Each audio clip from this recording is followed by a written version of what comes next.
Na nga, at nakarating na nga po ako dito sa mga tao na pagbibigyan natin ng tulong ngayong umaga. Okay? So, ang layo. Naglakad ako mula doon sa aking pinagparkingan, na dito sila. Iniwan ko na yung aking sasakyan doon sa tabi, sa may poste. Kasi medyo mahirap Kasi hindi ako makakalapit sa kanila. Okay?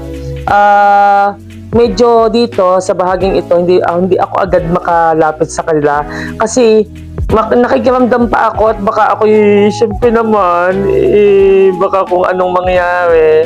So ngayon ito na nga, binigyan ko na nga si ate ng pagkain at saka yung soft drink. Di ini-interview ko sila, nawalan nga ako ng nawalan ng sound. Kaya voice over na lang ang aking ginawa dito para at least ay ma-introduce natin sila at mapakilala natin sila. Sila po ay mula daw talagang literal na taga-Lipa sila. Sina ate at saka si kuya. Kaso bumiyahe daw sila mula daw sa San Pablo tapos pumunta dito. Ang plano nga daw nila ay pumunta ng Quezon, kaso nga lamang daw napakalayo ng Quezon. So siguro namahinga sila dito, tapos tinanong ko sila kung bakit ang daming aso. Yung mga aso daw na ito, sila ang tagapagbantay habang sila ay natutulog, habang sila halimbawa ay may bibilhin sa tindahan ng mga pangangailangan nila. Tapos nalimutan ko na kung anong pangalan nila kasi nga ang lakas ng ang lakas sa sasakyan na mga dumadaan, ang bilis-bilis. Tapos ay yun nga, akala ko concentrated ako sa pakikipag-usap sa kanila. Akala ko ay may sound kami. At ang natandaan ko sa kanila, si kuya ay 52 years old, tapos si ate 52 years old din. Hindi ko na na-capture yung kanilang pangalan. Ang nasa isip ko kasi, mabigyan sila ng pagkain at the same time yung security ko, kasi baka ako yung makagat ng aso. In fairness, itong mga aso na ito na nakatali naman. At hindi naman, ewan ko, sa akin hindi ako kinakahula nung ako lumapit sa kanila.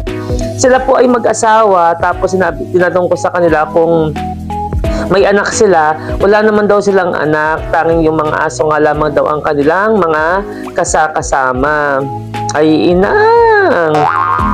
Nagtawanan sila kasi tinatanong ko kung ilang taon na si ate, hindi siya makasagot.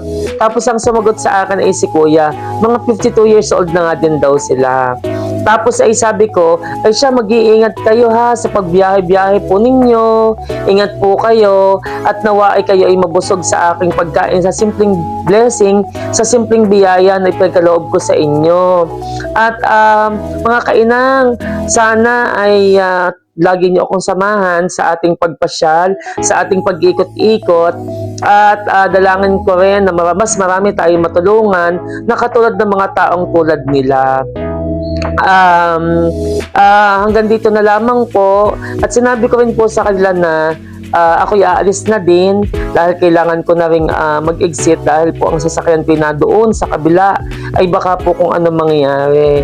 Sabi po sa kanila ay mag-ingat po at lagi po kayong maging malakas sa inyong lakbayin kasi wala silang bahay Ito lang ang meron sa kanila.